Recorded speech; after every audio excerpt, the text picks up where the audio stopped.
L'œil du sport, résultats, analyse, décryptage, 3 fois par semaine.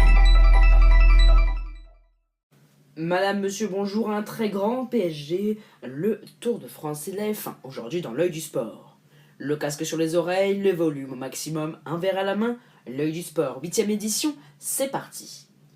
Si le Paris Saint-Germain venait à remporter la Coupe du Monde des clubs, le match face au Bayern Munich hier restera dans les mémoires et dans l'histoire. Les deux équipes en pleine bourre ont chacune défendu héroïquement face aux attaques adverses. À la mi-temps, le score était toujours vierge, 0-0. C'est finalement Désiré Doué qui a trouvé la solution avec un tir croisé de l'extérieur de la surface. Quelques instants plus tard, William Pacho reçoit un carton rouge, puis Lucas Hernandez, le PSG est réduit à 9, mais peu importe, ce club est prêt à tout. À la 96e, Achraf Hakimi élimine 5 joueurs, puis transmet le ballon à Ousmane Dembélé qui score en une touche de balle. Un possible penalty bavarois finalement refusé a pimenté les dernières minutes. Mais après 100 minutes de jeu, c'est bien le PSG, champion d'Europe et réduit à 9, qui accède au dernier carré. Il affrontera le Real Madrid de Kylian Mbappé qui s'est imposé 3-2 face à Dortmund. Dans l'autre partie de tableau, la Fluminense de Thiago Silva défiera Chelsea. En Suisse, l'Euro féminin continue. Les Bleus ont frappé un grand coup en gagnant 2-1 leur match face à l'Angleterre, double tenant du titre. Elles prennent la première place de leur groupe.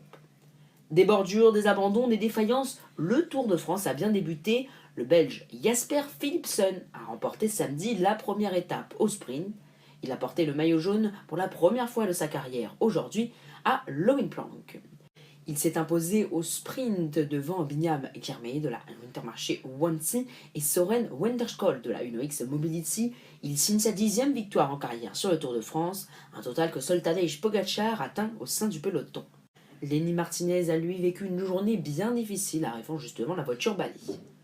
Aujourd'hui avait lieu la 2e journée de la Grande Boucle, journée qui a bien mal débuté pour la formation Cofidis qui a annoncé s'être fait voler 11 vélos, dont un spécialement préparé pour Benjamin Thomas qui a porté le maillot à pois.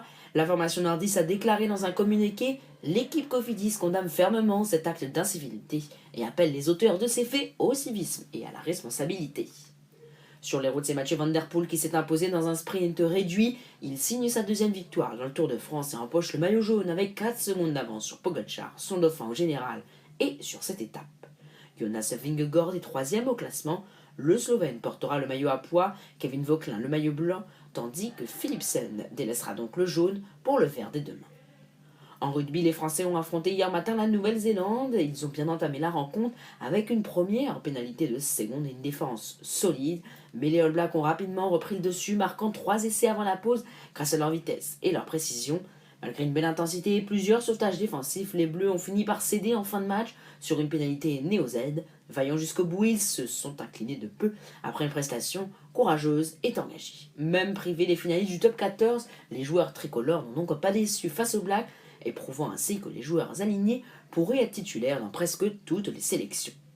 Gailleton a par ailleurs déclaré à la presse « On a su les mettre à mal », expliquant être plutôt satisfait.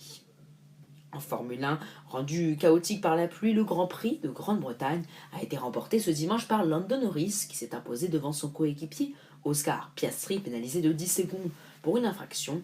Nico Hülkenberg complète le podium avec sa Sauber, le premier de sa carrière en presque 300 Grands Prix. Max Verstappen a fini 5e après un tête-à-queue.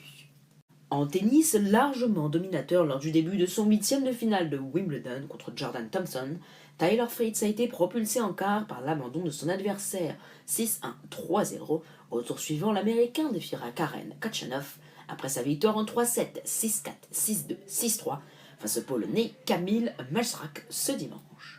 Le programme à présent avec quelques matchs à noter à l'Euro féminin, notamment demain à 18h Espagne-Belgique, suivi à 21h de Portugal-Italie, à mardi Allemagne-Danemark, à 18h ainsi que Pologne-Suède à 21h, mêmes horaires pour Angleterre-Pays-Bas, mercredi, ainsi que France-Pays de Galles. Les demi-finales de la Coupe du Monde des clubs auront lieu cette semaine avec Chelsea-Fluminense ce mardi à 21h sur DAZN. Demain, le Tour de France s'élancera de Valenciennes pour rejoindre Dunkerque. Avec seulement une ascension de 4e catégorie, 7 étapes devraient donc être promis au cadre du sprint.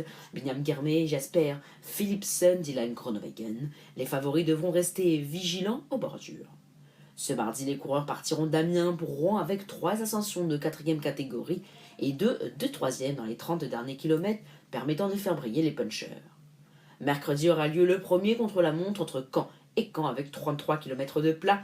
Remco Evenepoel semble être le grand favori, mais attention à Tadej Pogačar, Jonas Vingegaard et Wout van Aert qui ne se relâcheront pas. Merci à vous d'avoir suivi l'œil du sport. N'hésitez pas à prendre quelques petites secondes pour liker, commenter et vous abonner. Cela nous aide vraiment pour être bien répertorié dans l'algorithme, mais surtout, et vous le savez, c'est le plus important, faites grandir notre famille en partageant largement autour de vous. Merci beaucoup et à mercredi soir pour de nouvelles informations.